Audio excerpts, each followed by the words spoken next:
You know, there's some things that just happen, and I don't understand some of the stuff that does happen. I know Lee Wheelbarger, your channel's getting compromised. This is a message to you. I really wasn't going to do YouTube today. I wasn't not in the mood for it, but I'm wet sanding this car. I'm going to give you a wet sanding tip. This is another short video, but I tried joining KLW News today. And as soon as it's time for my information, it's kicking me out of the network, and then I'm not verified anymore. Okay, just so he gets the message that I did try joining 2, 3 times, and something is blocking me. Whether it's your software on your end, Lee, or it's something, I would say it's something with Google. Uh, Google's had me so angry a few times, especially misguided information, and that includes myself. Anyway, this is your secret to wet sanding a car. And it takes about maybe 2, 2.5 ounces in a bucket. And this will glide instead of wanting to suck to the paint and making you struggle. And it'll still cut. And actually it floats and it cuts real nice. And you don't struggle with it, and you don't get your arm all tired out that you have to go in and go to bed and have a beer. I'm still wet sanding away. I believe these cars used originally a water-based paint and a water-based clear coat, because first problem we had was the roof and the hood. Now we're having a problem with the deck lid on the back of this Rogue, and then my mom lives in one of those communities, you know, the old elderly, and they're all over the side of that car. I mean, it looks like my raccoon and my cat Wolf went to work on the goddamn door of the car. So I'm straightening that out. But that is your secret. You put it in a bucket, you know, a 5-gallon bucket. That's where this goes. And then it's time to wash with your wash mitt, wash the whole car down. And I actually wash the vehicle twice before I tape it up.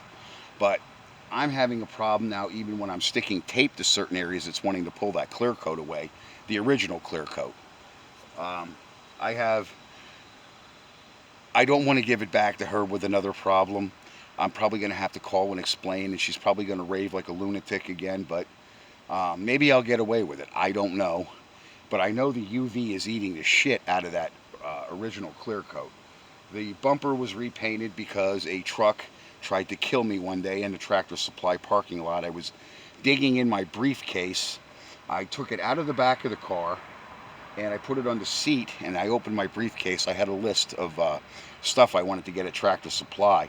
But it was 2 seconds after I opened the door and flopped the briefcase on the seat. Truck ran, he just backed right into the car. Older guy, you know, I didn't see it type of thing. So that bumper got repainted. Then she had an incident. She hit an animal. I don't know what she hit. But anyway, then the front bumper got chewed up. She did that after she yelled at me for the truck hitting her car. You see the way that works with parents. But anyway, both bumpers have been repainted or re-cleared. And there was some paint work and the roof. And it was not the best. I did not have some of the amenities that I've worked for over the last couple of years. I mean, it's been 3 years since, I mean, the clear coat I have on there is not painted and peeled or anything over 3 years, but where these original spots on this clear coat exist, there's a problem. So I might end up doing these quarters. I'm going to try to find out how to get these deck lid lights out, the reverse lights there. I'd like to remove those, and I'm just going to clear over the whole damn thing. So thanks for watching my videos, and Lee, I'd love to join your channel. Probably going to have to just send me an email, and I'll have to give you the information, because I'm not doing it the conventional way. It's kicking me out of the network, and my suspicion is it's nothing on your end, it's Google. So, alright guys, that concludes this short video. Hopefully you like that video on that the welding cart. I think, you know, that's something that, you know, if you have something that you think is a piece of junk, it just may not be a piece of junk. That's why I made the jab at the guy about me living in a junkyard. Well, junk makes some people money. I know junk guys that are wearing diamonds and driving brand new trucks. Well, depends on what kind of junk connoisseur you are. I'm more of an automotive guy. I work with these older trucks, and it takes a lot of time and a lot of patience to put things right. especially when you're just one person. I'm not, like I said, I'm not a setup show like Vice Grip Garage. You know, one day you see it, it's junk. The next day, it's all back together. But even Derek admits it does take an enormous amount of time to order the parts and get the parts you want, then get everything organized and choreographed, and then you go to work on the thing. It could take a year or two or better. These vehicles are not created, like I said, they're not created like it's presented. YouTube's a lot of smoke and mirrors. The thing about me is, and I get criticism about my old camera, I don't have the corporate sponsors and stuff that other people do. And sometimes I don't think I have the right dexterity to be a corporate puppet. I think Scotty Kilmer found that out too about being a corporate puppet. It just, you know, AutoZone guys that really know cars. Yeah, well now they really know how to fuck up your day when you walk in there, and nobody can find their ass with both hands. So that's why I just try to be me on YouTube, and I just try to tell the truth, because the truth is really what gets you viewers, is when they can see a real setting and a reality of what you're doing and have an appreciation.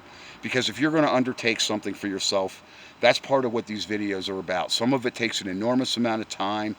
You got to get up early, you go to bed late, and by the end of the week, you feel like a diesel truck ran over you. So that's just the way it goes, and that's why I deal with the realities. But dish soap, even cheap stuff, I like this because this does get a nice, this does a nicer job than any of the other dish soaps that I've used. And also, let me give you a little tip too, for those of you guys that use that CERAMA coat, the spray and the greasy waxes with that ceramic in it. It's not a lot of ceramic, it's a lot of silicone. And this stuff will, when you wet sand, help that paint stick instead of bubbling and getting a spot. And it was something I should have done when I shot that door on that truck. But you figure 3 times cleaning it down with reducer and then dry sanding it, you figure you'd be in the ballpark. Well, it didn't work on the Ford truck. It did. The guy must have armor all the shit out of that dash and that. And maybe that's why it's still, the interior was in pretty nice shape, the panels and everything. But that's probably what preserved the truck, was a daily dosing of silicone. And like I said, or he was working with something. Look, thanks for watching my videos. I appreciate it. You understand? And there's some people, like I said, they do have appreciation for me. And I think that's how I get the views and stuff that I do, is I present a realistic situation, okay? Like I said, I'm not one of those setup guys, and I don't blow my horn every time, you know. Some things for me work out, and other times, well, it's the agony of defeat, not just the ones I walk on. Thanks for watching my videos, guys.